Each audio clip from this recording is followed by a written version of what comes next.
তাহলে আজ থেকে আমরা কি দেখব, ছোট ছোট প্রজেক্ট তৈরি করা শিখবো। কেন শিখবো দেখো, আজ পূর্বে দুটো ক্লাসে আমি অনেক কিছুই দেখিয়েছি, ইনপুট নেওয়া শিখিয়েছি। হ্যাঁ, এবার ওইগুলো নিয়ে যদি আমরা ছোট ছোট প্রজেক্ট করি তাহলে আরো ভালোভাবে বুঝতে পারবো, জানতে পারবো, শিখতে পারবো, তাই না? কোথায় প্র্যাকটিক্যাল কাজে লাগাবো জিনিসগুলোকে। যেমন আজকের আমি প্রথম যেটা দিয়ে শুরু করবো সেটা হচ্ছে তোমার ডলারকে রুপিসে কিভাবে কনভার্ট করতে হয় আর রুপিসকে ডলারে কিভাবে কনভার্ট করতে হয়। যেমন ধরো তুমি ইউটিউব থেকে মনে করো $100 পাবে, তো দেখতে চাইছো যে $100 সমান ভারতের কত টাকা, দেখতে হয়তো। হ্যাঁ, তো সেইগুলো সেইগুলো আমরা অ্যাপসেই তৈরি করি। ওগুলো অ্যাকচুয়ালি অ্যাপসই তো, ঠিক আছে? দেখবো অ্যান্ড্রয়েডের অনেক অ্যাপস আছে, প্লে স্টোরে পেয়ে যায়, হ্যাঁ পেয়ে যাবে। তো ওইগুলো এইভাবেই বানানো। দেখে নিচ্ছি, $2 রুপিস, $2 ক্লিক করলাম, এই দেখো 83.58 ইন্ডিয়ান রুপিস, অর্থাৎ $1 সমান এই সরি $1 সমান 83.8 টাকা। ঠিক আছে? তো এটা কি, এটাও একটা প্রোগ্রাম, এটা PHP দিয়ে বানানো হতে পারে, জাভাস্ক্রিপ্ট দিয়ে বানানো হতে পারে, কারণ এর টেকনোলজি আলাদা। তাই আমরা যেটা করবো কি, জাভা দিয়ে করবো। ঠিক আছে? আর আমরা ইতিমধ্যে কনসোল দিয়ে ইনপুট নেওয়া শিখেছি, তাই না? চলো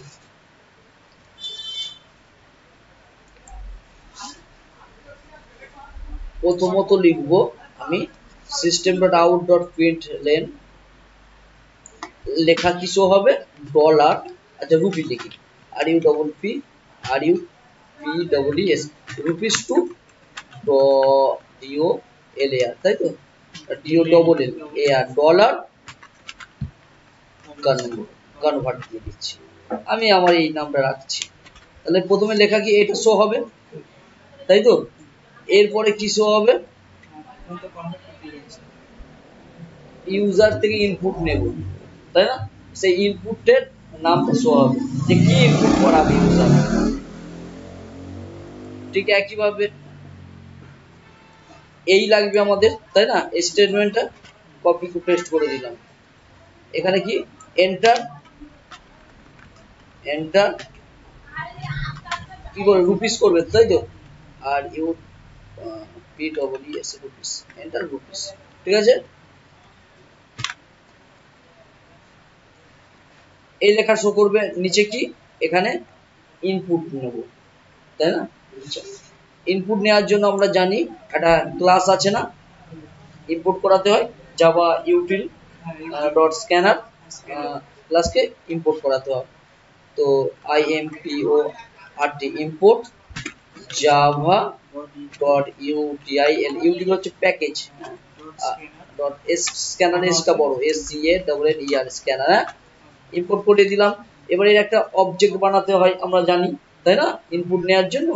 তো পাবলিকের পরেই আমি একটা প্রথমেই অবজেক্ট বানিয়ে নিচ্ছি। ঠিক আছে, তাহলে SCANNER স্ক্যানার, নাম তুমি যা খুশি দিতে পারো অবজেক্টের, আমি ইনপুট দিলাম, তুমি তোমার মতো দেবে। এরপরে কি করব, নিউ অবজেক্টের জন্য নিউ SCANNER স্ক্যানার, তাই তো? প্যারেনথেসিসের মধ্যে কি দেবো, সিস্টেম, এসটা বড়, হ্যাঁ SYSTEM সিস্টেম ডট আই। ঠিক আছে, তাহলে স্ক্যানারের অবজেক্ট বানিয়ে নিয়েছি। এই স্টেটমেন্টটাকে চিনবে কে, এই প্যাকেজ দ্বারা চেনানো হবে, চিনে যাবে অটোমেটিক, তাই হেডার সেকশনে ইনপুট করেছি। এরপরে এই যে অবজেক্টের নাম দিয়েছি, এর দ্বারা আমরা ইনপুট নেব। এবার কি ধরনের ইনপুট নেব, ইন্টিজার ইনপুট নেব, তাই না? তো দেখো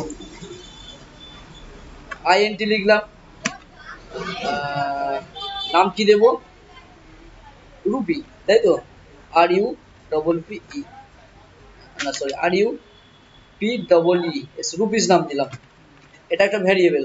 হ্যাঁ, তাহলে এই ভ্যারিয়েবলে স্টোর হবে কি, স্টোর হবে ইউজার থেকে ইনপুট যেটা নেবো, তাহলে ইনপুট ডট নেক্সট INT, না LI, হ্যাঁ লাইন কখন নেবো, যখন স্ট্রিং, হ্যাঁ কারণ হ্যাঁ এখানে ইন্টিজার INT, কারণ এখানে আমি যদি মনে করো নেব, ধরো যেটা তুমি লাইন বললে, হ্যাঁ লাইন যদি নেই, কিন্তু এখানে এরর দেখাবে। কেন দেখাবে? কারণ ভ্যারিয়েবল ডিক্লেয়ার করেছি ইন্টিজারে, ইন্টিজার অর্থাৎ এই যে ভ্যারিয়েবল আমরা র্যামে জায়গা স্টোর করেছি কিসের জন্য? ইন্টিজার নাম্বার ভ্যালুকে স্টোর করানোর জন্য। এবং ইন্টিজার নিয়েছি মানে একটা নির্দিষ্ট ভ্যালু স্টোর হবে, আগের দিন দেখিয়েছিলাম আমি, তাই না? ওর বেশি নয়। তো তাই নেক্সট ইন্ট লিখেছি, ঠিক আছে। এরপর প্যারেনথেসিস কমপ্লিট। তাহলে ইউজারদের থেকে যে ইনপুট নেওয়া হবে সেটা এই ভ্যারিয়েবলে রাখা হবে, হ্যাঁ। এবার এই ভ্যারিয়েবলে যে ভ্যালু তার সঙ্গে ক্যালকুলেশন হবে, তাই না? তাহলে কি করব, রুপিস এই ভ্যারিয়েবল কপি করলাম, কপি, ঠিক আছে, গুণও করবো তো। চলো এবার আমরা আমাদের যে ইয়ে করব, ফর্মুলাটা লাগাবো, হ্যাঁ। তো আমি এখানে চেঞ্জ করি RUPPE, rupee to dollar, rupee to dollar converter, তাহলে ইন্ডিয়ান 1 টাকা সমান কত? 0.012, 0.012 1 টাকা সমান। তাহলে কি করব, গুণ করব এর দ্বারা, 0.012 গুণ করব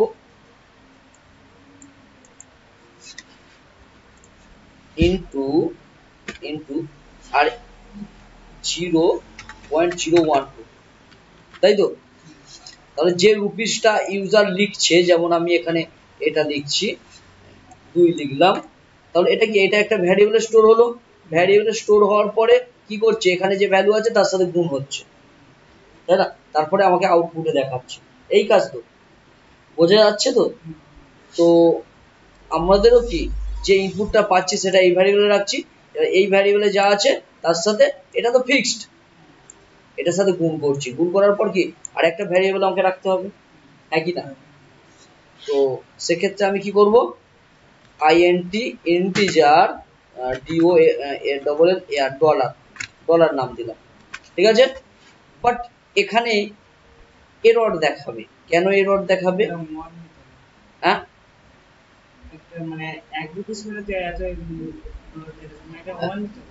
না 1 নিতে হবে না, ঠিকই আছে। কারণ দেখো ইউজার এখানে 2 লিখুক, 3 লিখুক, 5 লিখুক, 10 লিখুক, যেটাই লিখুক সেটা এই ভ্যারিয়েবলে আসবে, এই ভ্যারিয়েবল থেকে এখানে তো এর সাথে গুণ হবে। বাট এখানে তো পয়েন্টে আছে, এখানে কি পয়েন্টে আছে, এখানে ইন্টিজার নিয়েছি তো এরর দেখাবে না। কারণ যে ভ্যালু মানে ক্যালকুলেশন হয়ে স্টোর হবে এই ভ্যারিয়েবলে সেটা তো ফ্লোট, তাই তো? মানে দশমিক আসবে। আর ইন্টিজারে কি দশমিক আসে? বোঝা গিয়েছে কি? তাই তো, ইন্টিজার মানে তো কি রাউন্ড ফিগার, তাই এখানে আমাকে ফ্লোট নিতে হবে। আর যদি ফ্লোট না নিই কি হবে, চলো দেখিয়ে দিচ্ছি আমি। মনে করো ইন্টিজারই থাকুক, হ্যাঁ। এরপরে কি হবে, এটাকে প্রিন্ট করাবো, প্রিন্ট করালে তো দেখতে পাবো। তাহলে আমাদের কি সিস্টেম ডট আউট ডট প্রিন্টএলএন লাগবে প্রিন্ট করানোর জন্য, এটাকে কপি করে নিলাম। তাহলে এই স্টেটমেন্টটা লাগছে আমাদের, এটাকে কেটে দিয়ে আমি আমার ভাষা লিখবো, হ্যাঁ। নাও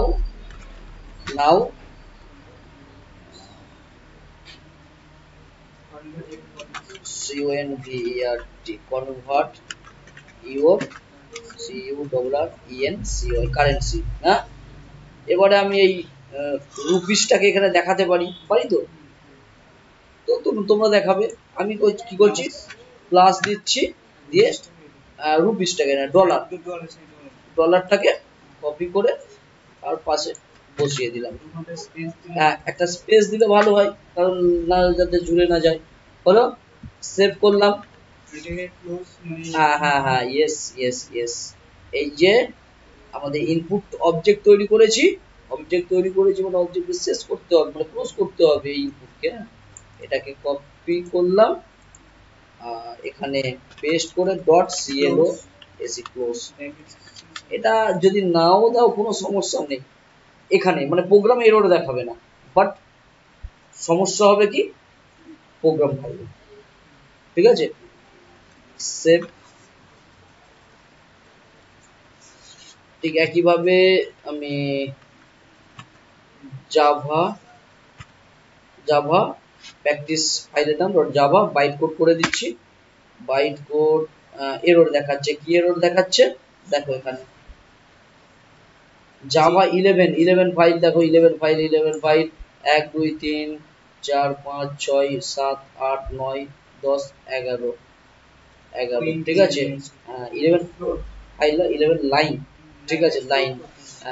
এখানে কি বলছে দেখো টাইপস, ঠিক আছে ডাবল দিন ফর্ম ডাবল টু ইন্টিজার, ঠিক আছে।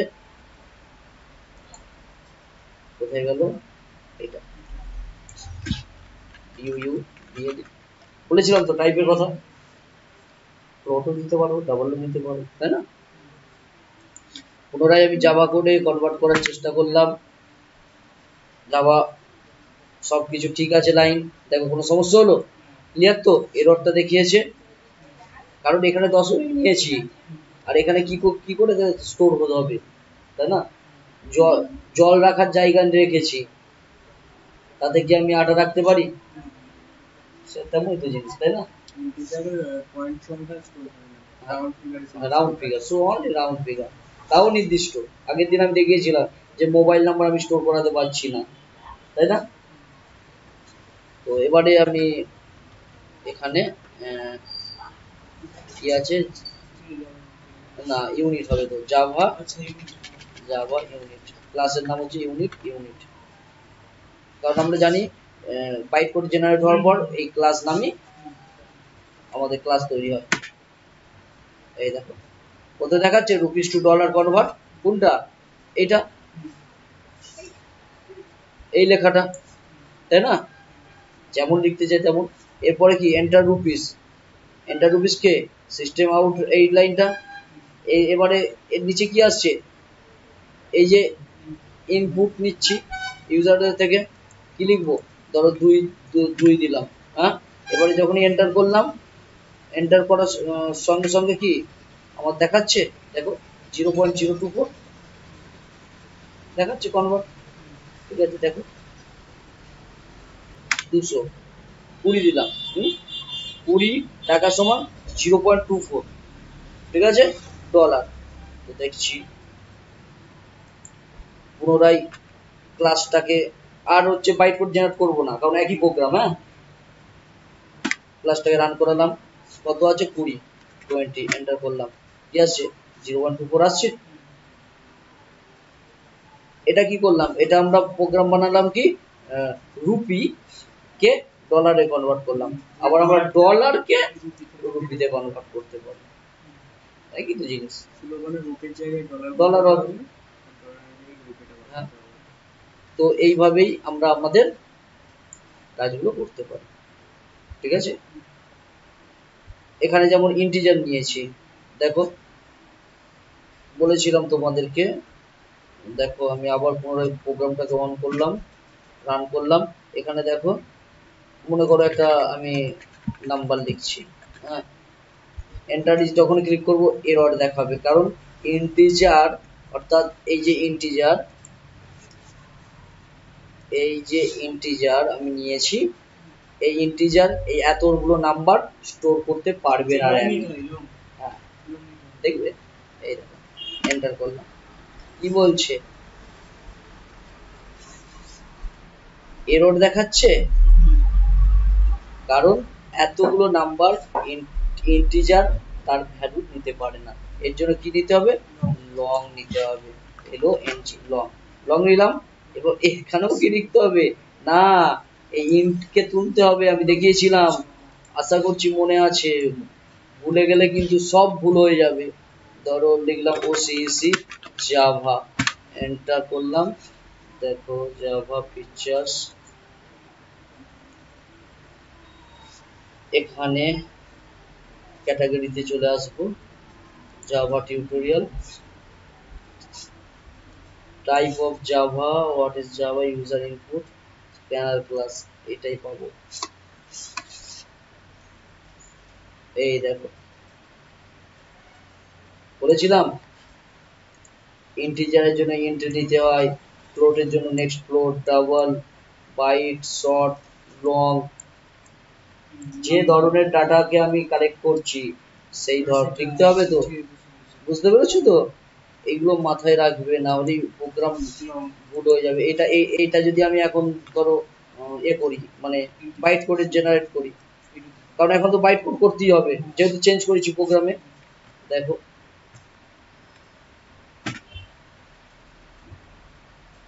নিয়ে নিল, ঠিক আছে, কেন নিল? এটাও নাম্বার বলে নিয়ে নিয়েছে, ঠিক আছে। চলো আমি এই একই নাম্বার লিখি, কি লিখি, 7985252225, একই নাম্বার লিখলাম আগের মতনই, হ্যাঁ, এন্টার প্রেস করলাম। কি বলছে,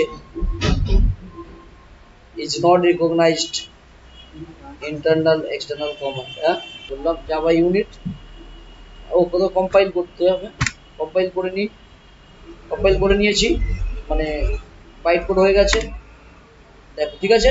এবার লিখি 7985252225, এন্টার প্রেস করলাম। কি বলছে, এরর দেখাচ্ছে না, দেখাচ্ছে না, বাইট কোড তো করে দিয়েছে। কেন বাইট কোড করে দিয়েছে? কারণ এখানেও ইন্টিজার আছে, এখানেও ইন্টিজার, লং মানে তো ইন্টিজারই। একটা বোতল কিনেছো, তাতে তো জলই রাখবে, সে 20 লিটারের জার হোক আর 5 লিটারের জার হোক, হ্যাঁ কি না, ঠিক আছে। ঠিক এখানেও সেম, ইন্টিজার আর লং একই গোত্রের জিনিস তো, ঠিক আছে। তো সেই জন্য ও এরর দেখালো না, বাট যখনই আমি এত বড় ডাটা লিখলাম তো তখন নিতে পারলো না, ঠিক আছে। তাহলে এখানেও কি করতে হবে, আমাকে কি করতে হবে, এখানে লং করতে হবে। এই ছোট ছোট জিনিসগুলো এর বড় হবে, হ্যাঁ, ওএনজি লং। তাহলে এখানেও যা দিয়েছি এখানেও তাই। এবার আমরা বড় ধরনের ডাটাকে স্টোর করাতে পারবো এবং ক্যালকুলেশনও করতে পারবো ইজিলি। দেখো বাইট কোড জেনারেট হয়ে গিয়েছে, জাভা ইউনিট ক্লাস, এন্টার করলাম। ঠিক একইভাবে একই দিই 7985252225, এন্টার করলাম। দেখো দেখাচ্ছে, এই হচ্ছে ব্যাপার। পাত্র ছোট কি বড়, ছোট যদি হয় সেই যতটা ছোট ততটাই তুমি ভ্যালু বা ডাটা রাখতে পারবে না। তাহলে এই যে ছোট প্রোগ্রামটা আমি দেখালাম, এই প্রোগ্রামটা যদি ভালোভাবে বুঝে থাকো তাহলে এই প্রোগ্রামের দ্বারাই বা এই প্রসেসটাকে ফলো করে তুমি হাজারো জিনিস তৈরি করতে পারো, হাজারো জিনিস।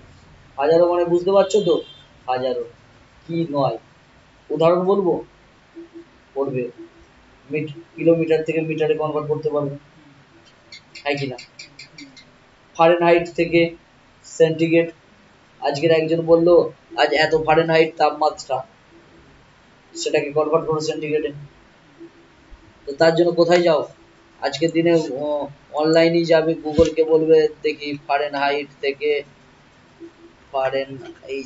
হাইট থেকে সেলসিয়াসে কনভার্ট করে দাও তো। এই তো হলো 32 টেম্পারেচার, এটা হচ্ছে টেম্পারেচার ইউনিট, হ্যাঁ। 32 থেকে মানে 32 ফারেনহাইট সমান 0 ডিগ্রি সেন্টিগ্রেড বা সেলসিয়াস, এই তো। আর এই ক্যালকুলেশনটাই কাজে লাগবে আমাদের। এইগুলো কি, এইগুলোকে অপারেটর বলা হয়, হ্যাঁ, এগুলো অপারেটর। মাইনাস, গুণ, হ্যাঁ, গুণ, ভাগ, এগুলো কি, এগুলো বেসিক অপারেটর মানে অ্যারিথমেটিক অপারেটর বলা হয়। এই অ্যারিথমেটিক অপারেটর দিয়ে আমরা অনেক কাজ করতে পারি, যেমন মনে বলা হলো ধরো কিলোবাইট, এই এমবি কে জিবিতে কনভার্ট করা যায়। এত জিবি, এত এমবি, এত জিবি আমি আজকে নেট সার্ভ করেছি, তাহলে সেটাকে কনভার্ট করো এমবিতে, সেটাও করতে পারো, ঠিক আছে। অনেক কিছু, মনে করো ইঞ্চি থেকে ফুটে কনভার্ট করতে পারো, গ্রাম থেকে কিলোগ্রামে, ঠিক আছে। বলা হলো বারুইপুর থেকে বাঁকে করে জল তোলা হয়েছে, তুলে বড় কাছারিতে যাওয়া হয়েছে, জয়রামপুরে যাওয়া হয়েছে।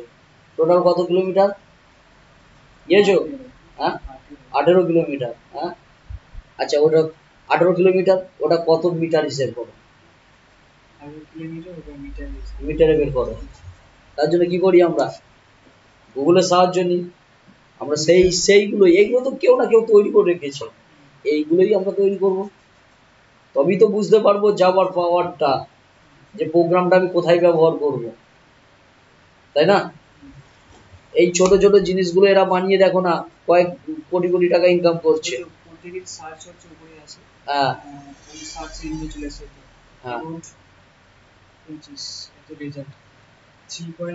এতগুলো রেজাল্ট দেখাচ্ছে, মানে অনলাইনে সার্চ হচ্ছে না, এতগুলো পেজ আছে, মানে লিংক আছে, আর এত সেকেন্ডের মধ্যে খুঁজে বের করেছে ফাইনাইট টু সেলসিয়াস, মানে এতগুলো লোক আছে বা এতগুলো ওয়েবসাইট আছে, বুঝতে পারছো? আর এরা কোটি কোটি টাকা ইনকাম করছে, দেখবে।